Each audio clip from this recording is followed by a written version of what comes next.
Selamat sahabat anak-anak, bertemu kembali dengan Ibu Isti Indartanti. Pelajaran sekolah sahabat kita berjudul Melayani dengan Senyuman. Ayat hafalan Matius pasal 25 ayat 40. Aku berkata kepadamu, sesungguhnya segala sesuatu yang kamu lakukan untuk salah seorang dari saudaraku yang paling hina ini, kamu telah melakukannya untuk aku. Poin penting pelajaran kita, menerima kasih Yesus pada kita, membuat kita melayani Dia dan sesama. Setiap orang memiliki teman yang mengatakan hal-hal yang menyenangkan hati, yang mudah dimengerti. Namun, ada teman lain yang pemikir berat. Jika teman seperti ini mengatakan sesuatu, engkau terkadang harus menggaruk kepala karena tidak begitu yakin apa yang dimaksudkan. Yesus adalah teman seperti ini bagi murid-muridnya. Terkadang ia membuat mereka menggaruk kepala mereka. Ini adalah salah satu hari di mana Yesus meninggalkan murid-muridnya terkesima di bait suci. Ia memberitahu para imam bahwa ia mengetahui rencana mereka membunuhnya dan bahwa mereka selicik ular. Murid-muridnya dengan senang hati keluar dari bait suci. Selagi mereka menuruni tangga bait suci yang terbuat dari marmer, mereka mengungkapkan rasa bangga akan begitu indahnya bait suci ini dulunya.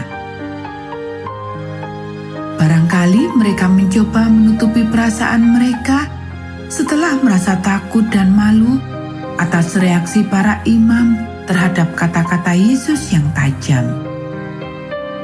Mungkin mereka berpikir bahwa Yesus perlu diingatkan akan tempat istimewa yang baru saja mereka tinggalkan agar ia meminta maaf kepada para imam.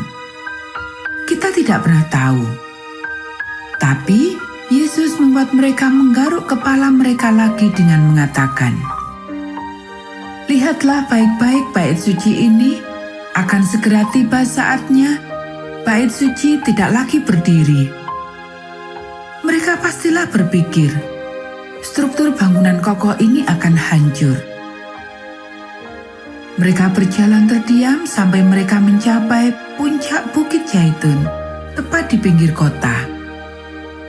Mungkin mereka masih bingung. Akhirnya murid-murid meminta penjelasan. Kapankah semuanya ini terjadi? Mereka bertanya. Dan Yesus mulai memberikan mereka amaran mengenai akhir dunia. Ini menuntun pada diskusi yang sampai sekarang masih menarik. Siapakah yang akan diselamatkan bila Yesus datang?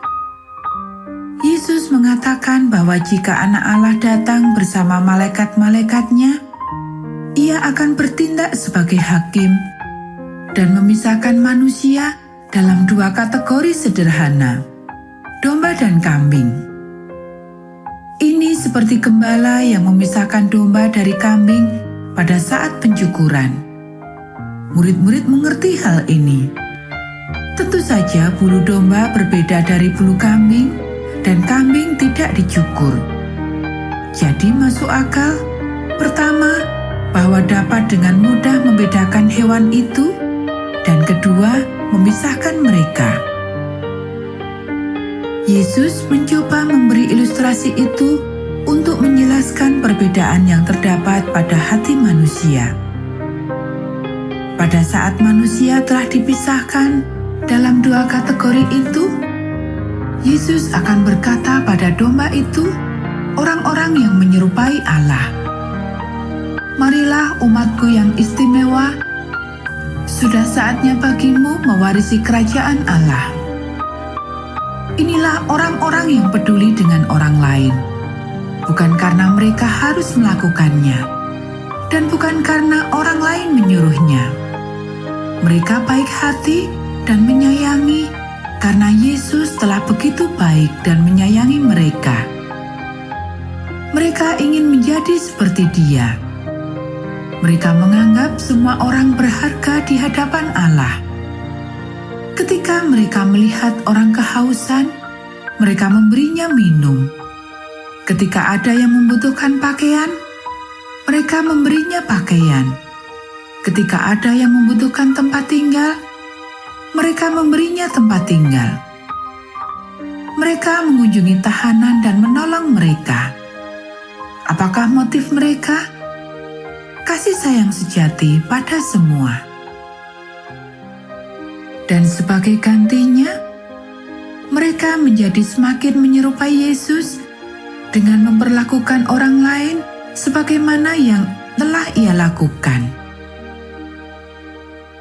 Yesus akan berkata, "Bila engkau melakukan hal baik ini pada orang lain, engkau melakukan ini untukku." Dan domba itu akan dikejutkan.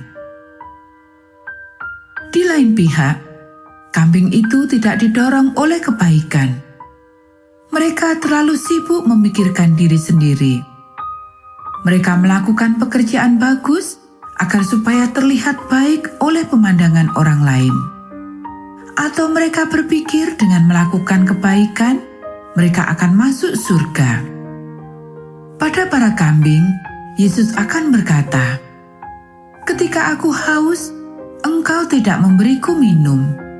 Ketika aku membutuhkan pakaian, engkau tidak memberiku pakaian. Ketika aku di penjara, engkau tidak menjenguk aku."